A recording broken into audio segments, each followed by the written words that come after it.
Olá, povo de Deus, graça e a paz do Senhor Jesus para todos os amigos e queridos irmãos que estão assistindo esse vídeo. Nós estamos agora com a segunda parte dos sinais da vinda de Jesus, sinais da volta do Senhor Jesus. Há poucos dias atrás nós postamos neste canal a primeira parte desse vídeo, baseado em Mateus capítulo 24, do versículo de número 1 até o de número 14, e agora eu quero dar a sequência a esse sermão profético. Né? Jesus ele começa o sermão profético, o princípio das dores, e agora o sermão profético, a grande tribulação, que se encontra em Mateus capítulo 24, a partir do versículo 15. Nesse trecho, ele relata rapidamente um breve resumo sobre a grande tribulação. Ele começa falando assim: quando, pois, virdes que a abominação da desolação de que falou o profeta Daniel está no lugar santo, quem lê entenda, então os que estiverem na Judéia que fujam para os montes, e quem estiver sobre o telhado não desça a tirar coisa alguma de sua casa. E quem estiver no campo não volte atrás a buscar as suas vestes. Mas ai das grávidas e das que amamentam naqueles dias, e orai para que a vossa fuga não aconteça no inverno e nem no sábado. Porque haverá então grande aflição, como nunca houve desde o princípio do mundo até agora, nem tampouco jamais haverá. E se aqueles dias não fossem abreviados, nenhuma carne se salvaria, mas por causa dos escolhidos serão abreviados aqueles dias. Então, se alguém vos disser, eis que o Cristo está aqui ou ali, não lhes dei crédito, porque surgirão falsos cristos e falsos profetas e farão tão grandes sinais e prodígios que, se possível fora, enganariam até os escolhidos. Eis que vô-lo tenho predito. Portanto, se vos disserem, eis que ele está no deserto, não saias, ou eis que ele está no interior da casa, não acrediteis. Porque assim como o relâmpago sai do oriente e se mostra até o ocidente, assim também será a vinda do Filho do Homem. Pois aonde estiver o cadáver, aí se ajuntarão as águias. Nesse trecho, Jesus começa a falar então da grande tribulação.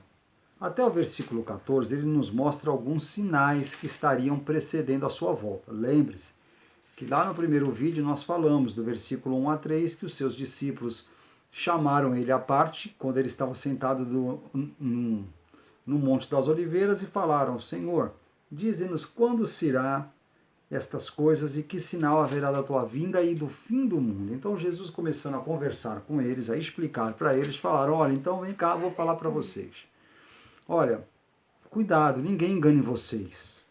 Né? Muitos vão vir em meu nome, mas vai acontecer o quê? Antes de eu voltar, antes de tudo isso acabar, vão ter guerras e rumores de guerra, a natureza vai dar os seus sinais, né? A moralidade vai entrar em grande degradação, porque também vai dar os seus sinais da minha vinda, é o que o Senhor está falando. Assista ao primeiro vídeo, eu vou colocar aqui na descrição desse vídeo o link para que você possa assistir o primeiro vídeo, caso você não tenha assistido, você vai entender esses dois primeiros sinais que eu te falei, que eu estou te passando. E aí ele continua, olha, mas aquele que perseverar até o final será salvo. Né? E ele continua falando que esse é só o princípio das dores, as aflições começam aí. E agora o Senhor Jesus ele continua dizendo, olha, quando pois virdes que a abominação da desolação está no lugar santo, do que o profeta Daniel falou, então vocês têm que começar a se preparar. Agora, o que acontece é que alguns entendem isso como uma imagem ou uma estátua colocada no templo, né, por alguns governadores romanos, como foi o caso de Antíoco, que colocou sobre o altar uma imagem que foi chamada de abominação da desolação. Isso aconteceu no ano de 168 a.C. Tá? Outros entendem isso como Lucas descreve, quando Jerusalém estiver cercada por um exército, né, como uma passagem paralela do cerco de Jerusalém a respeito de sua destruição, na qual Jesus disse, olha, não sobrará pedra sobre pedra. independente disso, nós temos aqui uma profecia, uma linguagem profética. A linguagem profética, ela aponta para coisas que vão acontecer no futuro. Tá? Algumas pessoas pensam que quando Cristo está se referindo, né, a essa questão de não vai sobrar pedra sobre pedra, a abominação da desolação, a fuga de vocês não podem acontecer aos sábados, porque o sábado é o dia do descanso, e ele estava falando isso para judeus. Algumas pessoas entendem que Jesus está apontando para uma única coisa, a destruição do templo de Jerusalém. Tá? Agora, nós temos que entender o seguinte, não só para aquela questão da destruição do templo, Jesus está falando. Jesus está falando também do que estava acontecendo naquela época, por quê? Porque alguns entendem de que essa resposta de Cristo refere-se a dois pontos. Primeiro, né, ele está se referindo à destruição de Jerusalém, e a segunda ao fim do mundo. Então Cristo, em sua resposta, ele olha além das perguntas. E ele está instruindo a igreja não só sobre os acontecimentos daquela época, mas ele está falando sobre também a segunda vinda e o final dos tempos. É por isso que nos dá uma impressão, muitas vezes, de que Cristo está falando para aquela época, mas ao mesmo tempo nos dá a impressão de que Cristo está falando de sua segunda vinda. Não é? Porque todo olho verá, e depois da destruição de Jerusalém, Cristo não voltou. Então, poxa, como aplicar isso? Nós precisamos entender que a linguagem profética, ela usa os acontecimentos da época para apontar algo futuro que ainda vai vir. É isso que Cristo está querendo nos mostrar. Com os acontecimentos daquela época, acontecimentos futuros que vão ainda acontecer. Então, Cristo está falando da sua segunda vinda e final do mundo, utilizando-se, sim, dos acontecimentos da época. Então, quando Cristo fala, quando vocês verem a abominação da desolação sentada no templo, ele está falando da restauração do templo. Os nossos olhos têm que estar apontados para Israel. O foco de todas as coisas ali vão acontecer. O que acontece hoje? Judeus, árabes, estão ali numa constante guerra por um local santo, por uma terra santa para ambos os povos. Então, o que Jesus está falando? Olha, vai aparecer alguém que vai se colocar no templo querendo ser adorado como Deus. Apocalipse nos mostra mais detalhes a respeito disso, que eu vou estar colocando em um próximo vídeo, essas questões de Apocalipse. Então, por enquanto, eu estou me atendo ao Evangelho de Jesus relatado em Mateus. Então, o que Jesus está querendo dizer é o seguinte, olha, vai vir alguém que vai ser colocado no templo e vai querer ser adorado como Deus, e vai se colocar como Deus, e esse vai enganar muitos. Então, porque Cristo, quando ele dá esse recado, ele está dando recado à igreja. Os sinais são para a igreja. Os sinais não são para os incrédulos. São para os que creem e conhecem a palavra e vão saber estar antenado quando as coisas estiverem acontecendo. Entendeu? Então, quando Cristo dá os sinais, ele dá à igreja. Então, a igreja, quando começar a ver que o anticristo está começando a se levantar, ela vai ficar ligada de que coisas vão estar acontecendo que já vão estar permeando a volta de Cristo. Então, é o que Jesus está falando. Quando vocês verem o anticristo se colocar no templo, pode se preparar. O final vai estar chegando. Tá? Então, o que acontece? O anticristo, ele vai promover a paz. Então você vai ver judeus, árabes, os palestinos, todos convivendo juntos no mesmo lugar. O templo será restaurado, a mesquita vai continuar no seu mesmo lugar. Já existem estudos que dizem que o local do templo já não é onde foi feita a mesquita. O lugar do templo já é um pouco mais para o lado. Então o anticristo vai conseguir trazer paz e harmonia a todas essas religiões. E é aí onde nós vamos ter que começar a ficar preocupados. Porque quando a palavra de Deus diz que quando disserem houve paz, virá repentina destruição. certo? Porque o anticristo ele vai promover a paz mundial, fazendo com que todos falsamente convivam em união. Então, quando a gente escutar falar dessa famosa paz, a repentina destruição vai ocorrer. Então, Jesus está dando um grande sinal, apontando para Israel, de que quando a gente começar a ver a restauração do templo, a paz entre judeus, árabes, palestinos, nós então temos que começar a ficar antenados nos próximos acontecimentos. Porque quando vier essa paz, virá repentina destruição.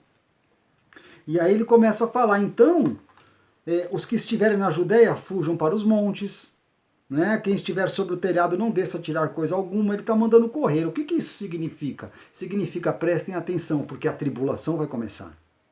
A grande tribulação vai começar. Em um outro vídeo eu vou dar mais detalhes a respeito de Apocalipse e com Daniel. Né? Uma parte do livro de Daniel e alguns relatos de João no livro de Apocalipse. Então ele começa a falar o seguinte, olha, quando você vê isso acontecer, corre porque vão ser tão grandes aflições como nunca houve desde o princípio do mundo até agora, nem tão pouco jamais haverá, que é o versículo que ele diz aqui no versículo 21. Ele começa a usar certos exemplos aqui para mostrar quão grandes serão as aflições daquele dia. Ele fala, olha, ai das grávidas e das que amamentarem. Por quê? Porque essas não têm condições de correr por um longo período de tempo, um grande caminho. Elas não têm como se esconder. Porque como é que uma mulher que amamenta, ela pode se esconder? O choro da criança vai denunciar onde ela está. Né? Se ela estiver grávida, ela vai sentir as suas dores de parto, em algum momento ela sente certos incômodos. Né? Ele fala, cuidado para que a vossa fuga não aconteça no inverno, onde os dias são mais curtos, não é verdade? E o clima esfria, os caminhos ficam sujos e a viagem ela se torna muito desconfortável, especialmente para uma grande quantidade de pessoas da família. O sábado judaico, viajar nisso era uma ofensa. Então Jesus começa a mostrar para nós alguns sinais de quão grande será essa aflição, tá certo? Então o que acontece? Quando a gente vê essa abominação da desolação no templo, reerguendo o templo, buscando ser adorado, buscando as glórias de Deus, tá? Ele vai falar o quê? Olha, a tribulação começa agora. Então quem puder, corre. Corre porque vão ser tão grandes dores que desde o princípio dos dias até hoje nunca houve e nem nunca haverá. Tá? E aí ele fala, se aqueles dias não fossem abreviados, nenhuma carne se salvaria, mas por causa dos escolhidos serão abreviados aqueles dias. Tá? O que acontece isso daí? Muitas pessoas têm uma grande dúvida nisso daí. Esses dias abreviados, que dias ele está falando? Os dias da tribulação. Que escolhidos são esses? Os cristãos. Tá? Então, quando a tribulação ela estiver acontecendo, os cristãos vão estar dentro dessa tribulação. E se não fossem abreviados esses dias por causa da igreja, a tribulação seria bem maior. Ela seria bem mais enferma, bem mais grave. Ela seria muito mais agravada por coisas piores e por um espaço de tempo maior ainda. Então, por causa dos escolhidos, tá? O tempo da tribulação, o tempo da angústia, ele será reduzido. Certo? Então, quando Cristo fala, e se aqueles dias, e se esses dias da tribulação, eles não fossem abreviados, nenhuma carne, ela iria se salvar. Tá? Mas por causa dos escolhidos, quem são os escolhidos? A igreja. Certo? Serão abreviados aqueles dias. Então todos nós já ouvimos falar que são 7 anos de tribulação, 3 anos e meio de uma falsa paz e 3 anos e meio depois que tudo isso aqui acontecer, aonde a repentina destruição vem em cima. Certo? E então se alguém vos disser, ei, que o Cristo está ali, aqui ou ali, não lhes dei crédito, porque surgirão falsos cristos, falsos profetas, e farão tão grandes sinais e prodígios, que, se possível, enganariam até os escolhidos. Eis que vou-lo tenho predito. Portanto, se vos disserem, eis que está no deserto, não saia, ou ele está no interior da casa, não acreditem. O que Cristo está falando aqui? Que durante esse período, falsos cristos vão aparecer, pessoas se dizendo Messias, pessoas se dizendo salvadores, falsas doutrinas, enganações em cima dos escolhidos, e Cristo fala, se possível, vão conseguir enganar até os escolhidos. Ele quer dizer o quê? Que tem muita gente crente fiel ao Senhor que vai ser enganado. Tem muita gente crente fiel que vai conseguir ser desconvertida, vai apostatar da fé e vai acabar dando ouvido a doutrinas enganadoras, a falsos cristos, a falsos mestres, a falsos profetas. Então nós precisamos estar muito ligados no que diz a palavra de Deus. É por isso a necessidade de se estudar a palavra de Deus, para que nós possamos entender estas palavras e aquilo que o Senhor quer nos dizer. Eu já falei em outros vídeos e eu vou tornar a falar. A Bíblia se interpreta por ela mesma. A Bíblia está dizendo, tá, que então aqueles dias serão abreviados por causa da igreja, por causa dos escolhidos. E que neste período, falsos mestres, falsos cristos, falsos profetas vão aparecer.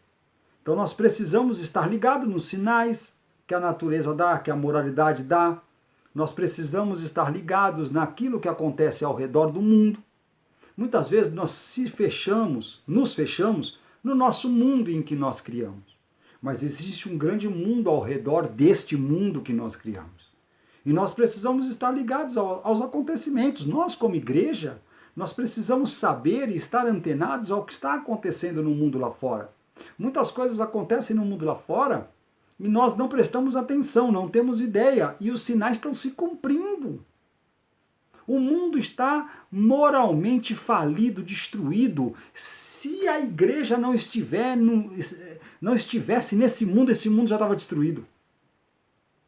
Enquanto tiver um cristão aqui orando, jejuando, buscando, intercedendo, ainda Deus está operando com salvação em cima dessas pessoas que estão perdidas no mundo aí fora. Se a igreja não tivesse aqui, o mundo já estaria destruído. E aí a palavra de Deus continua aqui. Eu vou tenho predito. Se disserem, está no deserto, não saia. Se disserem, está no interior da casa, não acreditem. Jesus está falando, olha, eu tenho dito para vocês aqui. Eu já estou predizendo para vocês aqui. Eu já estou falando o que vai acontecer aqui. Qualquer coisa que fugir da palavra de Deus, querido, não acredite, não siga, não vá. Isso serve para agora, serve para o futuro e serve para o final dos tempos. A Bíblia diz que se alguém vier apresentar outro evangelho que não seja este, seja anátema. Não creia naquilo que não está na palavra de Deus e aquilo que precisa fazer mirabolâncias para que se justifique o texto bíblico. A Bíblia se interpreta por ela mesma. Se a Bíblia está dizendo, está dito. Jesus está falando, já tenho predito. Já estou lhe falando o que vai acontecer. Versículo 27 e 28, para eu finalizar esse segundo vídeo.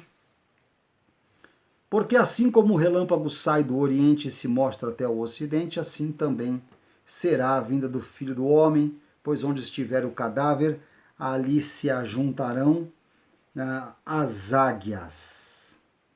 O que acontece aqui? O que significa isso aqui? Resumidamente, todo olho verá. É por isso que quando Jesus fala, olha, vão aparecer falsos cristos, falsos mestres, falsos profetas, Cristo está aqui, Cristo está ali, Cristo está lá. Parou. Não acredita. Por quê? Porque o próprio Senhor Jesus está dizendo que como um raio sai do Oriente e ele se mostra até o Ocidente, todo mundo vai ver a volta de Cristo. Não precisa se preocupar. Cristo voltou e eu não vi. Cristo... Querido, todo mundo vai ver. Primeiro, porque num outro vídeo que eu gravei, em Paulo, falando sobre 1 Tessalonicenses, eu vou colocar também o link aqui nessa descrição, Paulo está dizendo que Jesus volta com grande poder e glória, no meio das nuvens. Cristo volta com grande poder e grande glória nas nuvens, entre as nuvens, e com grande alarido e voz de trombeta, todo mundo vai ver. Todo mundo vai ver, não tem como não ver. A dissolação, ela virá assim como as aves de rapina pousam sobre um cadáver. Todo olho vai ver quando Cristo vier. Tá? Então não tem como nós pensarmos que Jesus veio num plano espiritual, que Jesus veio e eu não vi, que eu perdi a vinda de Cristo. Quando Jesus vier, todo olho verá. Se nós ainda estivermos aqui, nós vamos ver Cristo voltando e seremos arrebatados com Ele, encontraremos com Ele nas alturas. Primeiramente, vêm os que dormem. E depois nós, então, encontraremos com Cristo nas alturas. Tá certo? Eu vou estar finalizando este vídeo por aqui. E mais para frente eu vou estar colocando um terceiro vídeo, que é a vinda do Filho do Homem, baseado em Mateus capítulo 24. Que Deus possa estar abençoando a tua vida através desse vídeo. Se você tiver alguma dúvida, coloca aqui nos comentários. Se você tiver alguma observação, coloca aqui nos comentários e nós vamos estar respondendo. Em breve eu vou estar colocando a terceira parte desse vídeo, que diz respeito então à vinda do Filho do Homem, baseado no Evangelho segundo nos relata Mateus, a partir do versículo 29. Eu vou estar postando posteriormente também um vídeo sobre Apocalipse com alguns outros detalhes, a marca da besta, os 1000 anos e essas outras coisas que nos trazem dúvidas e questionamentos. Que Deus te abençoe, compartilhe esse vídeo com o máximo de pessoas que você puder, ativem as notificações, se inscrevam no nosso canal para que você possa estar recebendo esses vídeos automaticamente assim que eles forem postados. Muito obrigado e que Deus te abençoe em nome de Jesus.